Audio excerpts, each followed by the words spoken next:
पुण्यस्मरणाचं चिंतन बघत असताना संत श्री नामदेवरायांनी या अभंगाच्या माध्यमातून पसायदान मागितलेलं आहे.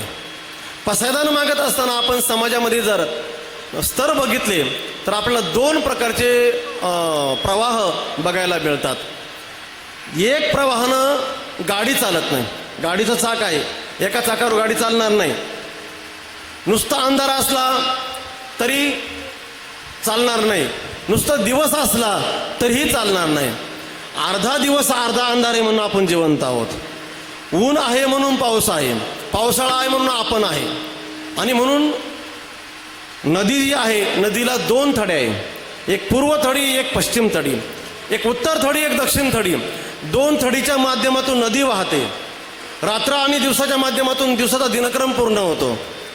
त्याप्रमाणे मानवी जीवनामध्ये दोन प्रवाह असे आहेत की एक प्रवाह आहे दानाचा आणि एक प्रवाह आहे पसायदानाचा. एका प्रवाहाने दान मागावं आणि दुसऱ्या प्रवाहाने दान द्यावं, दान मागावं, दान द्यावं. दान दिल्यानंतर पसायदान मागायचा अधिकार आहे. दान दिल्याशिवाय पसायदान मागत नाही. आणि म्हणून हे दोन प्रवाह आहे, एका प्रवाहातून दान द्यायचं आणि दुसऱ्या प्रवाहातून दान मागायचं. आपण जर पैसा बघितला, पैसा रुपया, रुपयाला दोन बाजू आहे. एक आहे छापा बाजू, एक आहे काटा बाजू. नुसती काटा बाजू असली तरी चालणार नाही, नुसती छापा बाजू असली तरीही चालणार नाही. छापा बाजूही पाहिजे, काटा बाजूही पाहिजे. छापा आणि काटा दोन्ही असेल तर रुपया, रात्रंदिवस दोन्ही असेल तर दिवस, उत्तर थडी आणि दक्षिण थडी जर असेल तर नदी, आणि दान आणि पसायदान असेल तर जीवन. विठाला एक प्रवाह आहे दानाचा, दुसरा प्रवाह आहे पसायदानाचा. दान का द्यावं? मानवी जीवन प्राप्त झालंय, मनुष्य जीवन प्राप्त झालंय. आणि मनुष्य जीवनामध्ये जर आपल्याला सुंदर असा मनुष्यदेह मानवदेह प्राप्त झाला. आपण बघा ना, आज ज्ञानेश्वर भाऊंनी आणि 5 बहिणींनी 3 दानं केलेले आहे. कोणकोणते? सकाळी केलं ते पिंडदान. पिंडदान आज केलं का काल केलं? आज केलं, सकाळी केलं ना. सकाळी केलं ते पिंडदान.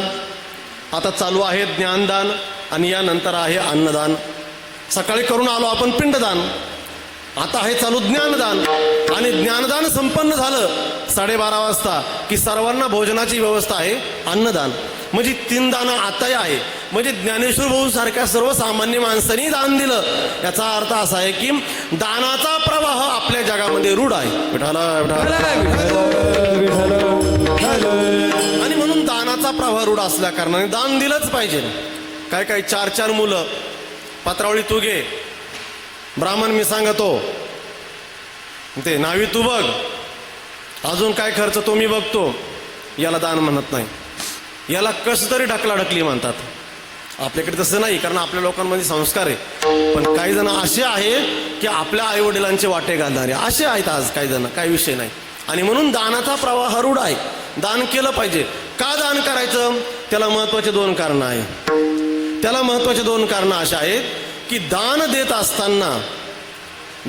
असताना आपण ज्याच्या माध्यमातून दान देतोय तो मनुष्यदेह जो आहे तो कायम स्थिर नाही.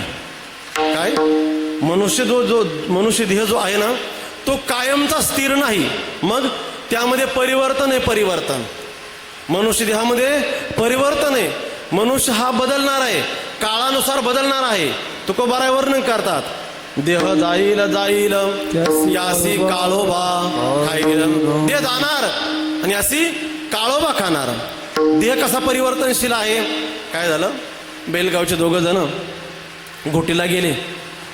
त्यानं बघितलं सुंदर अशी शेवभाजी. त्यानं एक फुल हांडी शेवभाजी आणली. समाधान महाराज राहिले आमचे बरं का. समाधान महाराज आमचे. आणि नवरा बायको 2 जण गेले. फुल हांडी शेवभाजी आणली. हाफ शेवभाजी हांडी भेटते 200 रुपयाला. फुल हांडी भेटते कुटुंबासाठी 400 रुपयाला. आता आपल्याला प्रवासामध्ये कधी कधी योग येतो. आणि मग फुल हांडी आणली. घरी आली 2 मुलं, एक मुलगा एक मुलगी, नवरा बायको 2 जण बसले जेवण करायला. जेवण झालं, अर्धी शेवभाजी संपली.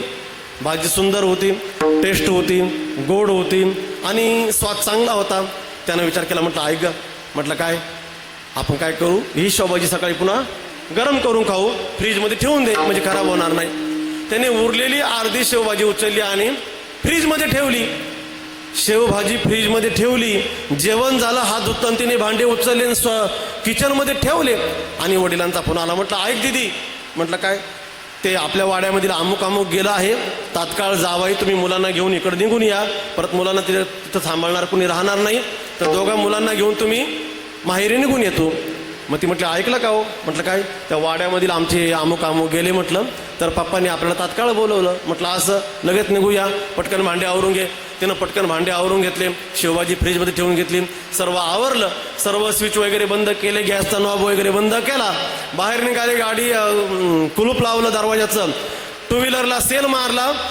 मुलगा, मुलगी, पत्नी आणि पती चौघ जण गेले सासूरवाडीला. कुठं? त्याच्या सासूरवाडीला गेले. सासूरवाडीला गेल्यानंतर विधी वगैरे, अंत्यविधी वगैरे संपला. मग आई म्हटली, दीदी 6 महिने झाले तू आली नव्हती, या निमित्ताने आली तर आपण थोडंसं हा विधी आटोपला की घरी गेल्यावर तुला मी थोडीशी काहीतरी गोड वगैरे करते, बाहेरच्यांना माहिती नाही होता, कारण तू आली आहे ना. आणि मग सर्व विधी वगैरे, राख वगैरे आवरली आणि मग त्या दिदीची आई घरी गेली. सर्वजण घरी गेले आणि त्यांनी गोड बनवलं. गोड बनवल्या म्हटलं मग चालले काही, तुम्हाला काही सुट्ट्या वगैरे, म्हटलं 15 ऑगस्ट आहे, पुढं रविवार आहे, घ्या थांबून घ्या म्हटल्यानंतर त्यांनी थांबून घेतलं. 1 दिवस झाला, 2 दिवस झाला, 3 दिवस झाले. 3 दिवस झाल्यावर म्हटलं बघ माझा ड्युटीचा टायमिंग झाला आहे, कंपनी तुम्हाला फोन येत आहे, मला गेलं पाहिजे. 3ऱ्या दिवशी ते निघाले, घरी आले, दरवाजा उघडला. याच्या डोक्यामध्ये अंत्यविधी नाही, याच्या डोक्यामध्ये तिकडले सुखदुःख नाही, याच्या डोक्यामध्ये होती शेवभाजी. जी आपण शेवभाजी आणलेली होती ती अर्धी खाल्लेली आहे आणि अर्धी उरलेली आपण फ्रीजमध्ये ठेवलेली आहे. तिचा बंदोबस्त पहिला केला पाहिजे.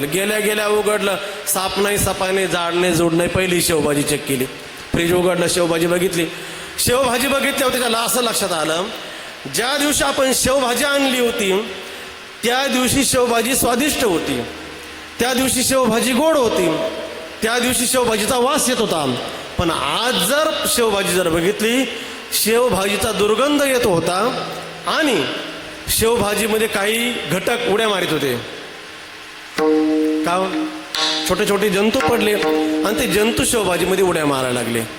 उड्या मारायला लागल्यावर त्यांनी बघितलं की शेवभाजीमध्ये जंतू घटक उड्या मारताय असं. आणि मग ते म्हटलं आता हे खाणं शक्य नाही. असं का घडलं? जी शेवभाजी 3 दिवसापूर्वी अत्यंत स्वादिष्ट, अत्यंत गोड, अत्यंत छान, तिच्यामध्ये परिवर्तन का झालं? कारण संसाराचा नियम असा आहे, बाळूभाऊ पुढे या, संसाराचा नियम असा आहे की परिवर्तन हा संसाराचा नियम आहे.